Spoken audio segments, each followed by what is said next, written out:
Assalamualaikum warahmatullahi wabarakatuh. Hello everyone. Pada materi selanjutnya, kita akan membahas tentang uji enzim. Sebelumnya perkenalkan, saya Anissa Sinta Kavabiti dari D4 Teknologi Laboratorium Medis. Yuk kita masuk ke topik pembahasannya.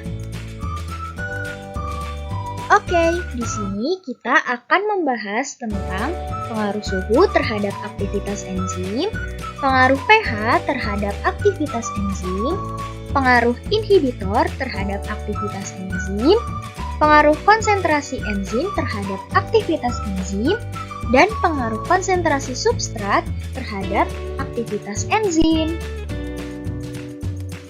Mari kita masuk ke topik yang pertama, yaitu pengaruh suhu terhadap aktivitas enzim. Pertama-tama, kita harus menyiapkan 3 tabung reaksi yang bersih dan kering untuk dimasukkan 3 ml larutan amilum 1% ke dalam tiap tabung reaksi, dan juga 3 tabung reaksi lainnya untuk kita masukkan 0,5 ml larutan enzim amilase. Pasangkan tiap 1 tabung amilum dengan 1 tabung larutan enzim, lalu masukkan pasangan yang pertama ke dalam gelas kimia yang berisi es, pasangan kedua pada suhu kamar, dan pasangan ketiga pada suhu 100 derajat Celcius. Biarkan tiap pasangan pada suhu yang telah ditentukan selama 5 menit.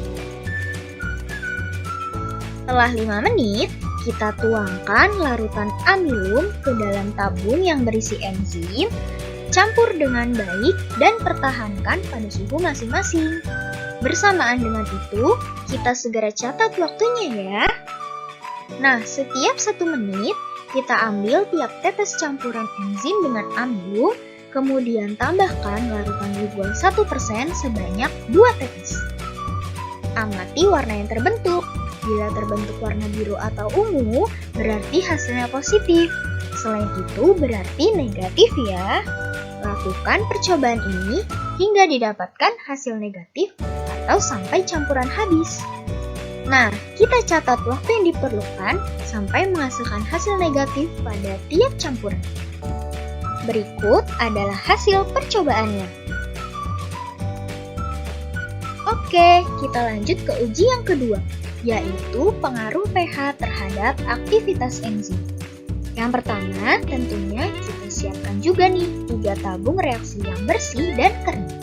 Masukkan 3 ml larutan amilum 1% ke dalam tiap tabung reaksi. Lalu kita siapkan tabung yang lainnya sebanyak 3 buah yang akan kita masukkan reagensia sebagai berikut. Dan juga 0,5 ml larutan enzim amilase. Lalu pasangkan tiap 1 tabung amilum dengan tabung larutan enzim. Tuangkanlah larutan amilum ke dalam tabung yang berisi enzim, kemudian campur dengan baik. Samaan dengan itu, segera kita catat waktunya. Setiap 1 menit, ambillah 5 tetes campuran enzim dengan amilum, kemudian tambahkan larutan glikol 1% sebanyak 2 tetes. Amati warna yang terbentuk. Bila yang terbentuk warna biru atau ungu, berarti positif. Selain itu, hasilnya negatif ya. Lakukan percobaan ini sampai menghasilkan hasil negatif atau sampai campuran habis. Catat waktu yang diperlukan ya sampai hasilnya negatif pada tiap campuran. Berikut hasil percobaannya.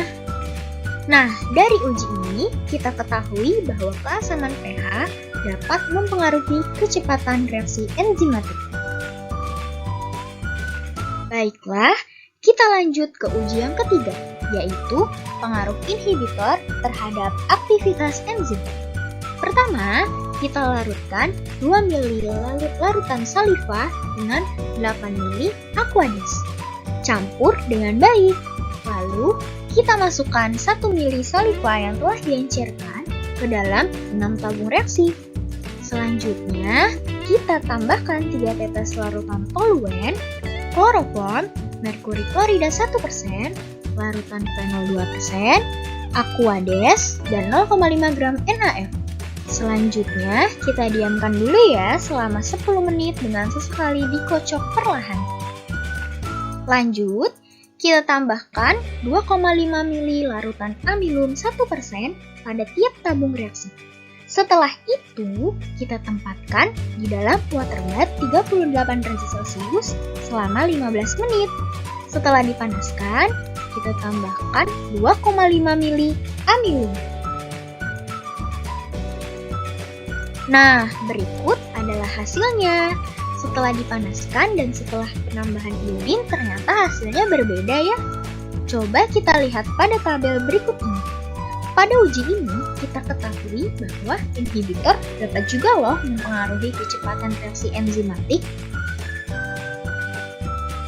Kemudian, kita lanjut ke uji yang keempat, yaitu pengaruh konsentrasi enzim terhadap aktivitas enzim. Pertama, kita siapkan dulu nih 5 tabung reaksi yang akan kita masukkan 3 ml larutan amilum 1%. Lalu, kita siapkan 5 tabung reaksi lainnya yang akan kita isi dengan komposisi sebagai berikut. Lalu, pasangkan tiap 1 tabung amilum dengan 1 tabung larutan enzim yang telah dicampur reagensia. Lalu, tuangkan larutan amilum ke dalam tabung yang berisi enzim. Campur dengan baik ya. Saat pencampuran dimulai, kita catat waktunya. Nah, setiap 1 menit kita ambil 5 tetes campuran ini dan tambahkan larutan lugol 1% sebanyak 2 tetes. Kemudian kita amati warna apa yang terbentuk.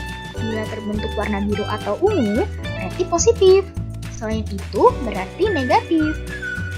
Lakukan percobaan ini sampai didapatkan hasil negatif atau sampai campuran habis.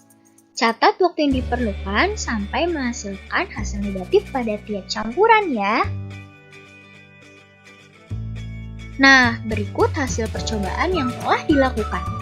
Uji ini dilakukan untuk membuktikan bahwa kecepatan reaksi enzimatik berbanding lurus dengan konsentrasi enzim. Prinsipnya, konsentrasi substrat tertentu, penambahan enzim dengan konsentrasi bertingkat akan meningkatkan terbentuknya jumlah kompleks ES, sehingga jumlah T yang terbentuk juga akan meningkat. Oke, kita lanjut ke uji yang kelima, yaitu pengaruh konsentrasi substrat terhadap aktivitas enzim. Pertama, kita siapkan dulu 5 tabung reaksi yang akan kita masukkan 0,5 ml larutan enzim ke dalam tabung reaksi. Lalu, kita siapkan 5 tabung reaksi lainnya yang akan kita isi dengan komposisi sebagai berikut.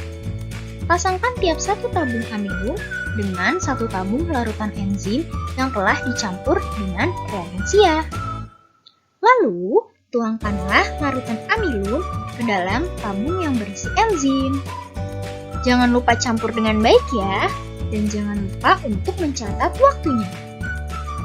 Nah, setiap 1 menit, kita ambil juga nih 5 tetes campuran ini dan tambahkan larutan lugol 1% sebanyak 2 tetes. Amati warna yang terbentuk. Bila terbentuk warna biru atau ungu, berarti positif. Selain warna itu, negatif. Lakukan percobaan ini sampai didapatkan hasil negatif atau sampai campuran habis. Catat waktu yang diperlukan sampai menghasilkan hasil negatif pada tiap campuran. Nah, berikut hasil percobaan yang telah dilakukan. Percobaan ini bertujuan untuk membuktikan bahwa kecepatan reaksi enzimatik sampai batas tertentu dipengaruhi oleh konsentrasi substrat. Penambahan substrat setelah konsentrasi tersebut tidak akan meningkatkan kecepatan reaksi. Sebab apa? Sebab telah melampaui titik jenuh enzim.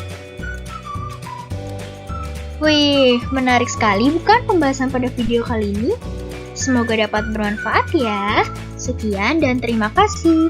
Wassalamualaikum warahmatullahi wabarakatuh.